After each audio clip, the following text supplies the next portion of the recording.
Ինչպես հայ ներգաղթյալները Ամերիկային սովորեցրին յոգուրտ ուտել։ Գիտեիք, որ Ամերիկայում յոգուրտի առաջին առևտրային արտադրությունը հիմնել են հայերը։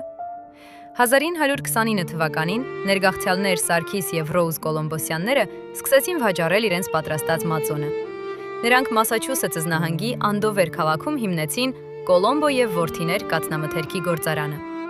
Յոգուրտը պատրաստվում էր բացառապես հայկական ավանդական մեթոդներով, որոնք փոխանցվել էին սերնդեսերունդ։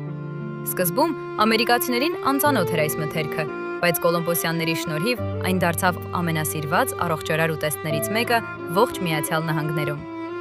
Կոլոմբո ապրանքանիշը տասնամյակներ շարունակ եղել է շուկայի առաջատարը։ Այսօր այս լուսանկարը հիշեցնում է մեզ հայկական աշխատասիրության և այն մեծ ավանդի մասին, որը մեր հայրենակիցները ներդրել են համաշխարհային սննդի արդյունաբերության մեջ։ Եթե այս պատմությունը կարևոր էր քեզ համար, բաժանորդագրվիր, հավանիր ու տարածիր, որպեսզի այն շարունակի ապրել։